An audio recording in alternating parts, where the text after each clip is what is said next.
Ambassador Do-hyun Park stood at the viewport of the human ship Peacemaker, watching as the massive space station Concordia grew larger against the backdrop of stars. The gas giant planet it orbited filled much of the view, its swirling orange, and red clouds creating a beautiful but alien landscape. "Nervous?" asked Jaemin Kim, coming to stand beside him. As Do-hyun's chief advisor for the past 8 years, Jaemin could read his friend's mood better than anyone. Do-hyun shook his head. "Not nervous. Careful. This meeting has been 15 years in the making." The truth was more complex. Humanity had been trying to join the Galactic Confederacy since first contact 20 years ago. The Confederacy, with its 17 alien species, controlled most of the known galaxy. Some humans called it an empire, others called it a threat. Do-hyun called it their future. "Final approach to docking bay," announced the pilot over the ship's speakers. "All delegation members please prepare for arrival." Do-hyun turned from the viewport. The small room behind him held the other members of his team. Sun-Hai Lee checked her hidden weapons one last time. As security chief, she didn't trust the Confederacy's promise of safety. Tae-Won Choi reviewed alien language files. On his tablet, his eyes moving quickly as he refreshed his knowledge of the 17 different ways to say peaceful cooperation. "Remember why we're here," Do-hyun said to his team. "Earth needs this alliance. We've been alone too long." The ship shuddered slightly as it connected to the space station. A soft hiss indicated the air seals were working properly. Do-hyun straightened. His dark blue uniform with its silver Earth emblem, a simple globe with an olive branch. "Let's make history," he said. The airlock door slid open, revealing a large welcome area filled with aliens. Do-hyun had seen most species in recordings, but nothing prepared him for the reality.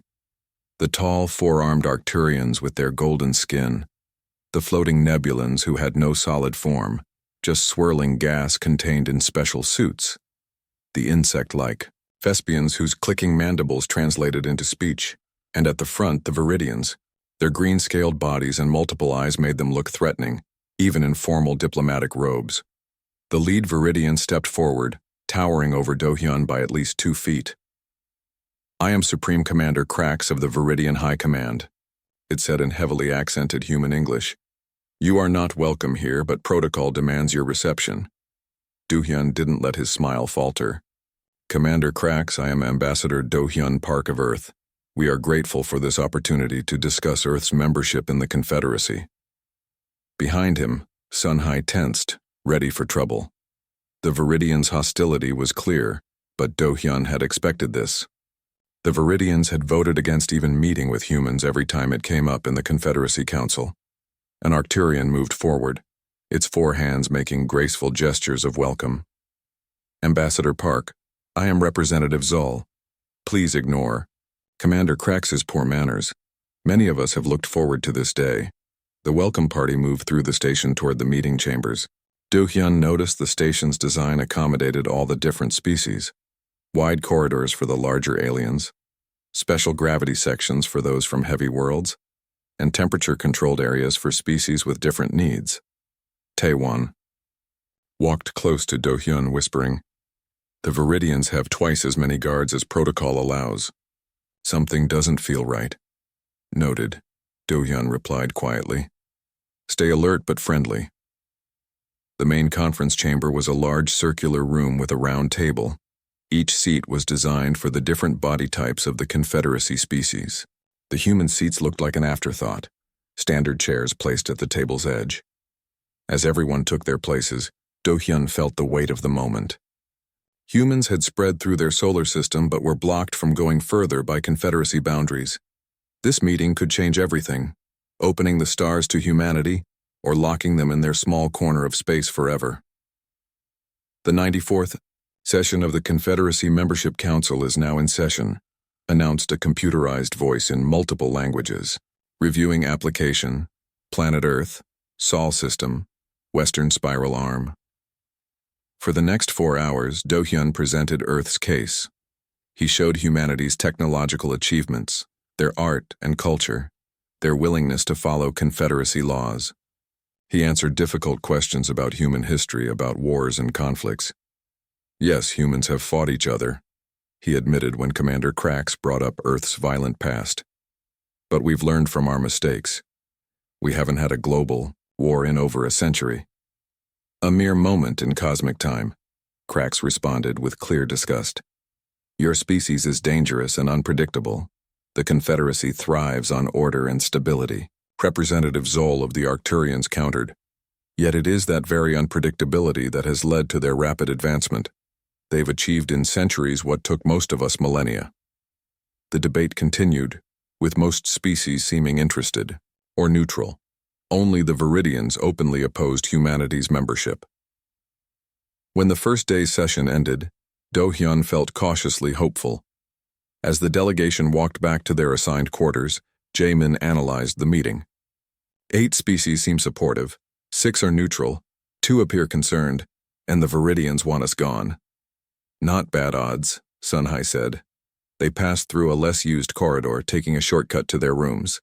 2 Viridian guards stood talking, not noticing the humans at first.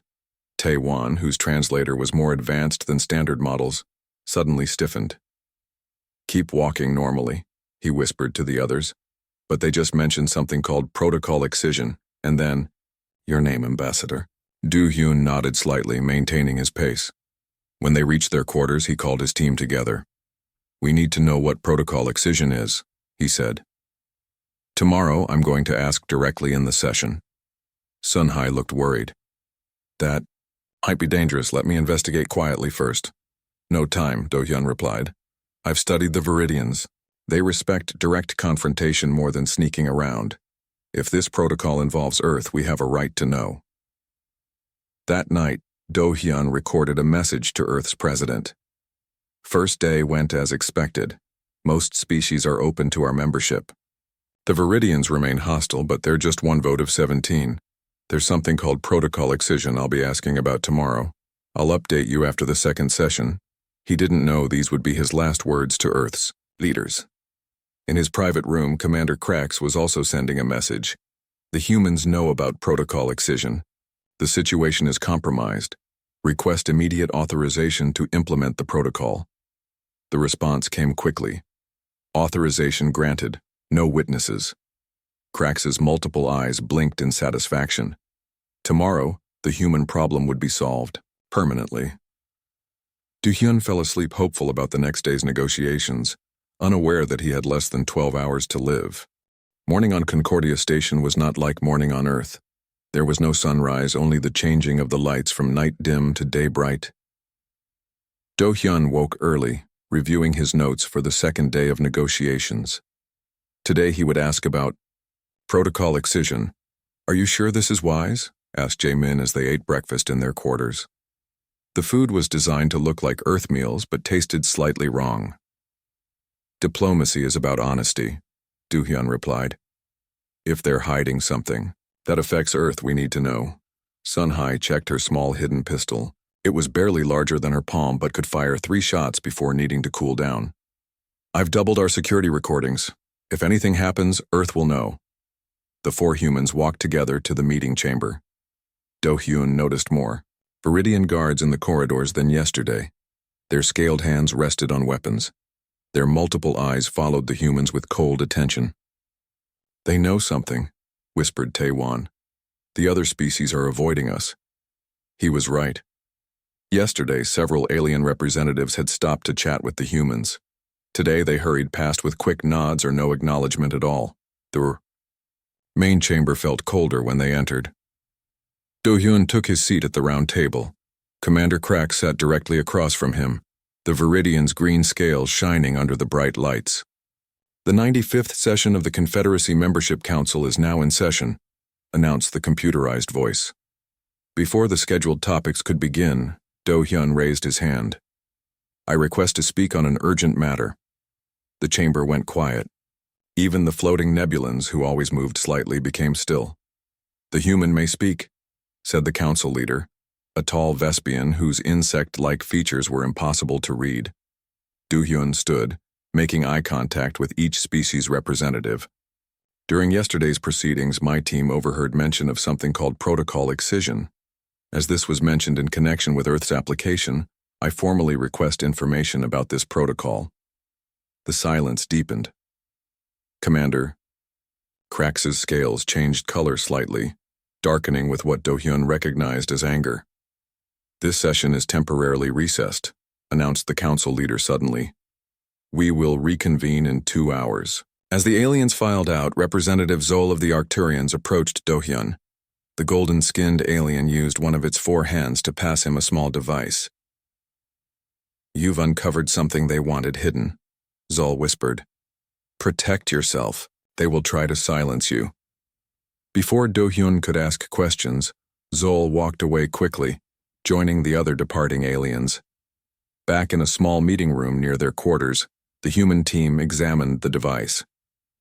It's a data chip, said Taiwan, scanning it with his equipment. But it's encrypted. I'll need time to break it. Sunhai looked worried. We don't have time. The station's security patterns have changed. They've blocked 2 of our 3 exit routes to our ship. Do-hyun made a quick decision. Send an emergency signal to Earth. Tell them we've discovered something called protocol excision and that we may be in danger. Jamin typed the message quickly on his secure communicator. Sent, but it will take 20 minutes to reach Earth. Work on that data chip, Do-hyun told Taiwan. Sunhai, prepare for emergency evacuation. Jamin, come with me. We'll attend the reconvened meeting. That's not safe, Sunhai argued. We should all stay together. If we all disappear, they'll know we're suspicious, Do-hyun explained. We need to act normal while preparing to leave. 2 hours later, Do-hyun and Jae-min returned to the council chamber.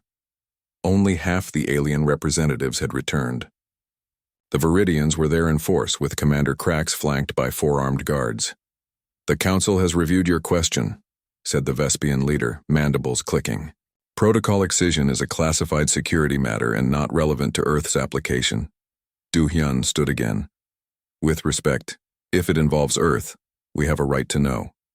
Commander Krax's voice cut through the room. The humans are not members of the Confederacy. They have no rights here. We vote to continue standard application procedures, said the Vespian. Protocol excision is removed from discussion. Do-hyun knew he was losing ground. I formally protest this decision and request to communicate with my government for instructions. Granted, said the Vespian. This session is adjourned until tomorrow. As Do-hyun and Jae-min left the chamber, Jae-min whispered, They're stalling. They know we suspect something. Get back to our quarters, Do-hyun replied quietly. We leave. As soon as Taiwan cracks that data, they never made it back. In a quiet corridor, 6 Viridian soldiers stepped out from side passages blocking their path. Ambassador Park, said the lead Viridian, Commander Krax requests your immediate presence. Soon-hee's security training had taught Do-hyun to recognize danger. These soldiers were not here to escort them. Their weapons were ready, their eyes were cold. We'll be happy to meet with Commander Krax after we return to our quarters, Do-hyun said calmly, trying to sound normal. That is not an option, replied the Viridian. All 6 soldiers raised their weapons. Do-hyun had one last hope. He touched the neural implant behind his ear, activating its emergency broadcast function. Now whatever happened would be transmitted directly to Earth. There must be some mistake, Do-hyun said, buying time. We are protected by diplomatic immunity under Confederacy law. Protocol excision supersedes diplomatic law, said the Viridian captain. You will come with us or die here. Do-hyun knew then that they were going to die either way. He straightened his back, determined to maintain Earth's dignity to the end. As representative of humanity, I formally protest this violation of diplomatic norms, he said loudly for the recording. Earth will not forget or forgive this action. Jamin suddenly pushed Do-hyun aside, lunging at the soldiers. Run, Ambassador. The corridor filled with bright flashes as the Viridians fired. Jamin fell first, his body smoking from 3 direct hits. Do-hyun didn't run. There was nowhere to go and he would not die like a coward. Tell Earth this changes everything, he said to his neural implant. Tell them to remember protocol 616. The Viridian captain stepped forward. Protocol excision is the elimination of threats before they become dangerous. Humanity has been judged too unpredictable to join galactic society. Your planet would have been quarantined indefinitely. And now? Do-hyun asked, knowing these were his final moments. Now your planet will be sterilized. The Viridian fleet is already moving into position. Do-hyun looked the alien directly in its multiple eyes. You've made a terrible mistake. Humanity is not what you think. Goodbye, Ambassador, said the Viridian, raising his weapon. Do-hyun's last thought was of Earth and how they would respond when they learned what happened here. His neural implant recorded the energy blast that ended his life. At the same moment, in a different corridor, Sunhai was fighting for her life. She had killed 2 Viridian soldiers before being hit. As she lay dying, she managed to activate the emergency launch sequence on her communicator. A small data probe shot from the station toward Earth, carrying everything they had learned. In their quarters, Taewon had just cracked the encryption on Zol's data chip when the door burst open. He had time to send a single file before the Viridian soldiers executed him. The file contained the complete protocol excision document, the Viridian plan to isolate and eventually destroy Earth. The same file that was now speeding toward humanity, along with recordings of the ambassadorial team's murders. 3 hours later, humanity would declare war. Military Intelligence Director Jin-Woo Kang sat motionless in his underground office beneath Seoul. On the large screen before him, he had just watched Ambassador Do-hyun Park die. The neural implant had transmitted everything: the confrontation, the murder, and the Viridian captain's cold explanation of protocol excision. Jin-Woo's hands shook slightly as he touched his communication panel. "Bring the Joint Chiefs to the war room immediately, and get me the president."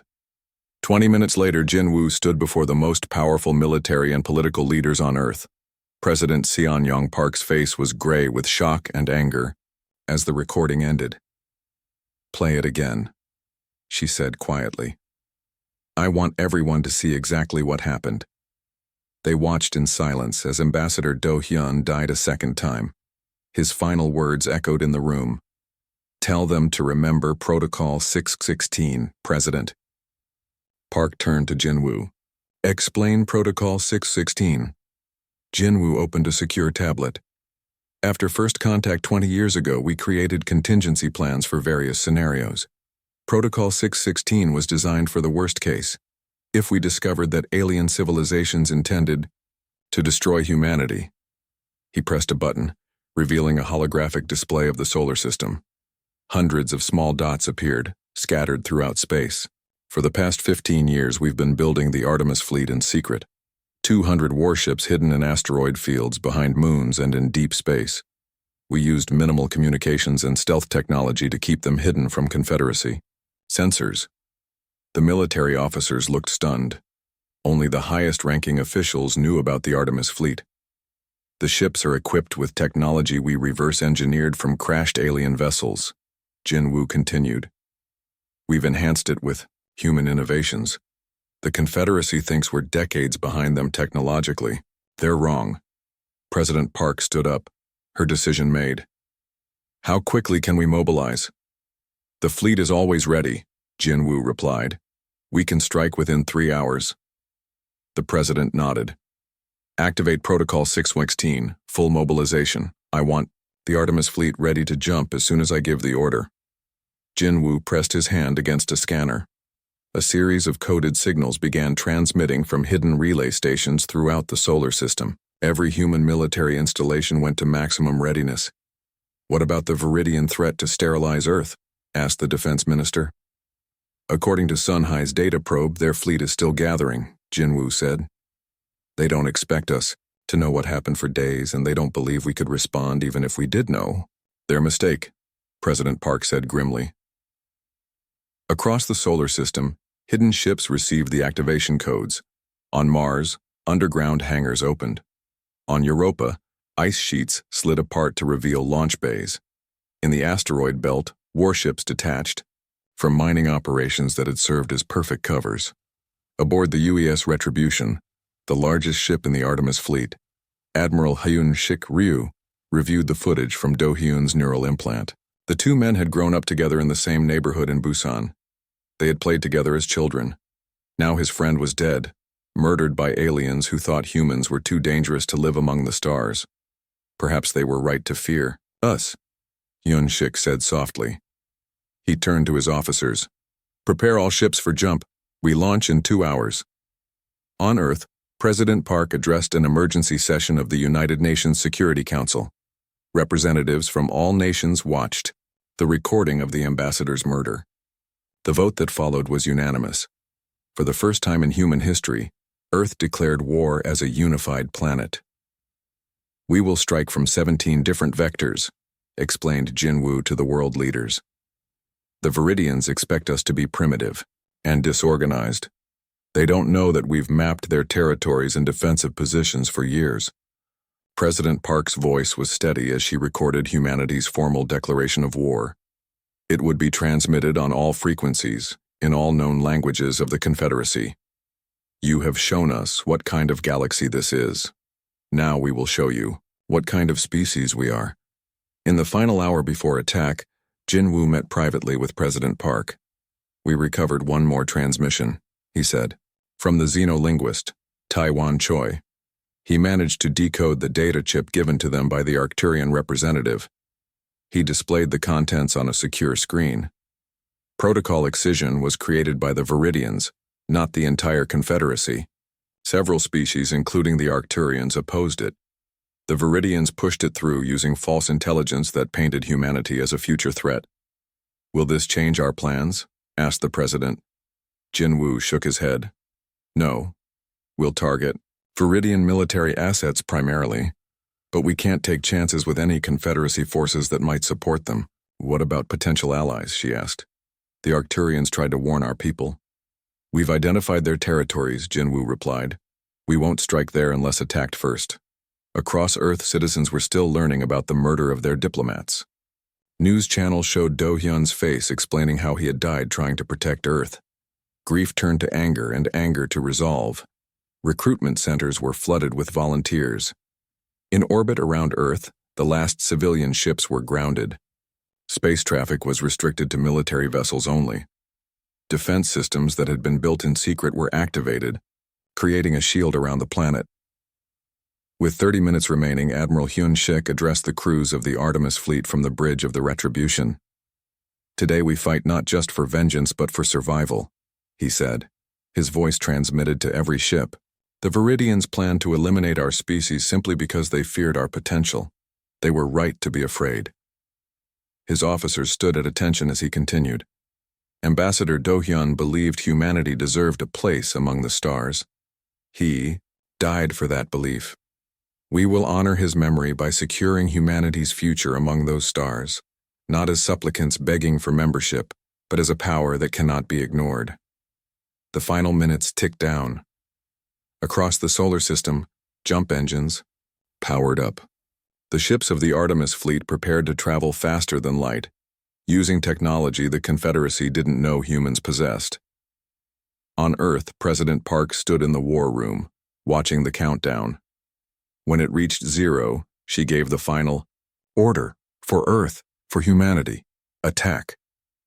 Throughout the solar system, 200 ships vanished in flashes of light, jumping to predetermined coordinates in Confederacy space. The Retribution led the largest battle group directly to the Viridian homeworld. The war had begun. The Confederacy was about to learn why humans had survived countless disasters on their homeworld. They were about to discover what happened when humanity was pushed too far. 3 hours after Ambassador Do-hyun's death, the galaxy changed forever. The Viridian homeworld had never been attacked. Protected by 3 rings of defense stations and a fleet of warships, the Viridians believed their planet was untouchable. They were wrong. When the human fleet appeared, the Viridian military was caught completely by surprise. 200 ships materialized simultaneously across Confederacy space. The largest battle group, led by Admiral Hyun-shik in the Retribution, emerged directly in orbit around the Viridian homeworld. They've detected us, reported the sensor officer on the Retribution's bridge. Viridian defense stations are powering weapons. Admiral Hyun-shik stood calmly, watching the tactical display. Deploy attack pattern Alpha. Target their orbital defenses first. The human ships moved with practiced precision. They had trained for this moment for years. Smaller attack vessels raced toward the defense stations while larger warships engaged the Viridian fleet. The first shots were fired by the Viridians. Energy beams reached out toward the human ships, but something unexpected happened. The beams seemed to bend around the human vessels, hitting nothing. "Deflection shields working perfectly, Admiral," reported the defense officer. "They can't touch us." Hyun-Shik nodded. "Return fire. Show them what human technology can do." The Retribution's main cannons fired. Brilliant blue energy cut through space, slicing a Viridian defense station in half. Similar scenes played out across the battlefield as human weapons proved far more powerful than the Viridians had believed possible. In the Viridian Command Center, Supreme Commander Krax watched in horror as his defenses crumbled. "Impossible," he hissed. "The humans are primitive. They cannot have this technology." "Sir," a junior officer reported, "we're receiving similar reports from across Confederacy space. Human ships are attacking Viridian outposts in 17 different sectors." Krax's scales darkened with rage. "Contact the Confederacy Council. Demand immediate assistance." "Communications are being jammed," the officer replied. "We cannot reach anyone." Above the planet, the battle was already ending. The orbital defenses that had protected the Viridian homeworld for centuries were destroyed in less than 30 minutes. The Viridian fleet fought bravely but hopelessly, outmatched by human technology and tactics. Admiral Hyun-Shik opened a communication channel to the planet below. "This is Admiral Hyun-Shik Ryu of Earth. Your defenses are destroyed. Your fleet is defeated. Surrender immediately or face further consequences." Commander Krax received the message in his bunker deep beneath the capital city.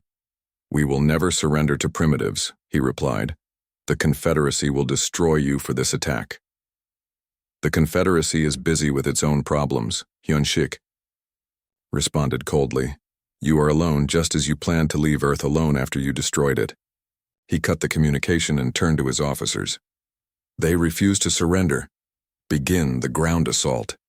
Transport ships descended through the atmosphere, carrying thousands of human soldiers in powered armor suits. Leading them was Commander Ji-Soo-Yoon, one of Earth's most decorated officers. "Remember the plan," she told her troops as they approached the surface. "Secure the capital and the military command. Minimize civilian casualties." The human soldiers landed in the outskirts of the Viridian capital. Their armor suits enhanced their strength and speed, making them formidable fighters even against the physically larger Viridians. Jisoo led the first squad toward the central government complex. Viridian defenders fired energy weapons at the advancing humans, but their armor absorbed or deflected the shots. "They expected us to be weak," Jisoo said as she moved forward. "They never bothered to develop stronger weapons because they never faced a real threat." The human forces pushed through the city, securing key locations. Some Viridian units fought fiercely, but most surrendered when they realized the battle was hopeless.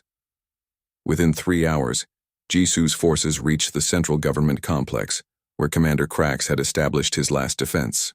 "This is Commander Ji-Soo-Yoon," she broadcast to the building. "Your military is defeated. Your planet is under our control. Surrender now and you will be treated according to galactic law." Inside the complex, Krax destroyed data files while preparing for a final stand. "They cannot be allowed to find our plans," he told his officers. "Protocol excision must remain secret." But it was too late. As human forces breached the outer defenses, a specialized team led by Jisoo headed straight for the central archives. Using information provided by Earth's intelligence services, they knew exactly where to look. "Here," said Jisoo, entering a secure room filled with data storage units. "Download everything." While the main battle continued elsewhere in the complex, Jisoo's team extracted the complete records of protocol excision. The truth was worse than they had feared. The Viridians had not just planned to isolate Earth, they had scheduled the complete sterilization of the planet within 1 year. "They were going to kill everyone," Jisoo said quietly as she read the plans. "All of humanity, erased." Her communication officer touched her arm. Commander, you should see this. There are records of other species the Viridians have eliminated. Jisoo reviewed the files with growing anger. The Viridians had used protocol excision before, wiping out at least 3 other developing species, before they could join the galactic community. Send all of this to command immediately, she ordered. The Confederacy needs to see what the Viridians have done. Meanwhile, Captain Min-ho Kwon led a special operations team to Concordia Station, where Ambassador Do-hyun and his delegation had been killed. Their mission was simple: recover any evidence and identify potential allies among the Confederacy species. Min-ho's team docked with the station 6 hours after the war began. They found it nearly abandoned, most representatives having fled when news of the human attack spread. Life signs detected, reported one of Min-ho's soldiers. Section 12 diplomatic quarters. They moved cautiously through the empty corridors, weapons ready. In the Arcturian quarters, they found Representative Zol badly wounded on the floor. The Viridians. Zol gasped when Min-ho approached. They punished me for warning your people. Min-ho called for a medic while scanning the room for threats. Why did you help us? Not all species agreed with protocol excision, Zol said weakly. Many of us argued against it.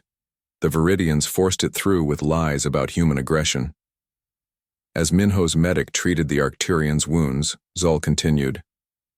5 species voted against protocol excision. 7 abstained. Only the Viridians and their 4 closest allies voted for it. We didn't know, Min-ho said. We thought the entire Confederacy was against us. Most weren't, Zol replied. We just weren't strong enough to stop the Viridians. This information changed everything. Min-ho immediately contacted Admiral Hyun-shik aboard the Retribution. Sir, we need to adjust our targets. The entire Confederacy wasn't behind the plan to attack Earth. Several species opposed it. Across Confederate space, similar discoveries were being made. Human forces had struck with precision and overwhelming force, but now they had to reconsider who their enemies truly were. 24 hours after the war began, 5 Confederate species had surrendered to humanity. 2 had declared neutrality, and 3, including the Arcturians, had offered alliances with Earth. The galaxy was being reshaped by human hands, far more quickly than anyone had thought possible. 6 months after the day that became known as the 3-Hour War, Admiral Hyun-shik Ryu stood in the newly built Memorial Hall on Concordia Station. The station, once the neutral meeting ground of the Galactic Confederacy, was now under human control. It served as the headquarters for the Terran Protectorate, the new alliance that had replaced the shattered Confederacy. Before Hyun-shik stood a life-sized hologram of Ambassador Do-hyun Park. The projection showed Do-hyun as he had been in life, calm, dignified, hopeful. The memorial hall honored not just the ambassador but all 4 members of the human delegation who had died here. We did what we had to do, old friend, Hyun-shik said quietly to the hologram. I just wish we could have found another way.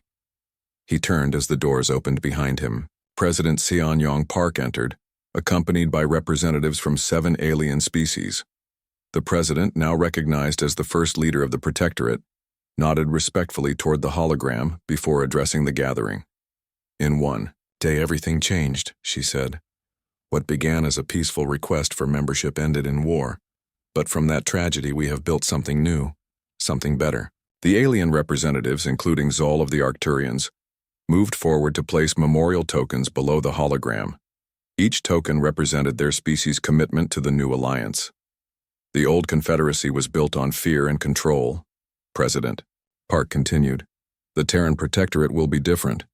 We will respect all member species, whether they have been spacefaring for millennia or are just beginning to explore the stars. After the brief ceremony, the group moved to the council chamber for the monthly meeting of the Protectorate. The round table that had once excluded humans now gave Earth's representatives the central position. Report from the former Viridian territories, called the meeting facilitator. Commander Jisoo Yoon stood. In the months since the invasion, she had overseen the rehabilitation of the Viridian homeworld and colonies. The transition proceeds well, Jisoo reported. Unlike the Viridians who planned to destroy Earth, we have chosen to integrate them into our new society. They have lost their military capabilities but retained their civil rights. Many had questioned this decision. Some human leaders had argued for harsher punishment of the Viridians. But President Park had been firm. Humanity would not become what they had fought against. "And how do the Viridians respond to this mercy?" asked Zol. "With surprise, mostly," Jisoo replied. "They expected to be eliminated, as they would have done to us. Some are grateful, others remain resentful, but their children are adapting well to the new schools and cultural exchange programs." Jisoo did not mention the continuing resistance. On some Viridian colonies, small groups of fighters still attacked human outposts occasionally, but these incidents were becoming less frequent as the benefits of peace became clear. Captain Minho Kwan gave the next report. Following the war, he had been appointed head of the Protectorate's diplomatic security. "The new embassy network is operational," he announced. "We've established secure communication channels between all member worlds. The translation systems have been upgraded using technology from the Nebulans." Minho worked closely with Zol, who had become the voice of reconciliation between humans and the former Confederate species. Together, they had created new diplomatic protocols based on transparency and mutual respect. "What about the outer regions?" asked President Park. "The worlds beyond former Confederacy space?" This question was directed at Jinwoo Kang. The former military intelligence director now led the Exploration Directorate, mapping the unknown parts of the galaxy. "We've made contact with 14 previously isolated species," Jinwoo reported. "Many were deliberately kept primitive by Confederacy policy. We've offered them protection and development assistance under the Protectorate." This was perhaps the most significant change from the old order. Where the Confederacy had contained and controlled developing species, the Protectorate actively helped them advance. "And the Protocol Excision Archives?" asked a representative from the Vespians. Jinwoo's expression darkened. "We've identified 7 species that were completely eliminated by the Viridians before we made contact. There will be no more such genocides under our watch." The meeting continued for 2 hours, covering trade agreements, scientific cooperation, and defense planning. When it concluded, President Park asked Admiral Hyun-Sik to remain behind. When they were alone, Hyun-Sik noticed how tired the president looked. The past 6 months had been challenging for everyone, but especially for the leaders who shaped the new galactic order. "You knew Do-hyun better than anyone," President Park said, looking at the hologram. "What would he think of what we've built?" Hyun-Sik considered the question carefully. He would be proud of the alliance, but troubled by the cost. 2 million Viridian lives lost in the initial attack, the president said quietly. 3 Confederate species still refusing to join the Protectorate. Trade disrupted across thousands of worlds. And 8 billion human lives saved, Hyun-Sik reminded her. Plus the future of who knows how many developing species who would have been targeted next. President Park nodded slowly. Do-hyun always said that humanity deserved a place among the stars. I don't think this is the place he imagined for us. We became what we needed to be, Hyun-Sik replied, a shield for those who cannot protect themselves, and a sword against those who would destroy others out of fear. In his office aboard the Retribution, which remained in orbit around Concordia Station, Hyun-Sik later reviewed reports from human ships patrolling the borders of Protectorate space. The reach of Earth now extended farther than anyone could have imagined 6 months ago. On his desk sat a small memorial, a piece of the destroyed human diplomatic shuttle, recovered from Concordia's orbit. It reminded him daily of how quickly peace could turn to war, and of humanity's responsibility as the newest and now most powerful species in the galaxy. On Earth, in the underground offices where he had once watched Ambassador Do-hyun die, Jinwoo examined star charts with his exploration teams. The galaxy was vast, with much still unknown. The Protectorate controlled perhaps 5% of the Milky Way. What else waited in the darkness between the stars? Commander Jisoo walked through a school on the Viridian homeworld. Viridian children played alongside the children of human settlers. It was an experiment in coexistence that few thought possible 6 months ago. Some still called it naive. Jisoo called it necessary. Captain Minho stood with Zol on the observation deck of Concordia Station, watching ships arrive from dozens of worlds. The trade that had nearly collapsed during the war was flowing again, stronger than before. No one expected humans to be so adaptable, Zol commented. Your species fought a war and built a peace with equal skill. We had good teachers, Minho replied, both in what to do and what not to do. Throughout known space, the message was clear. Humanity had arrived on the galactic stage, not as supplicants begging for membership in someone else's club, but as leaders of a new order. And throughout that same space, a new saying spread among the stars: never kill a human diplomat.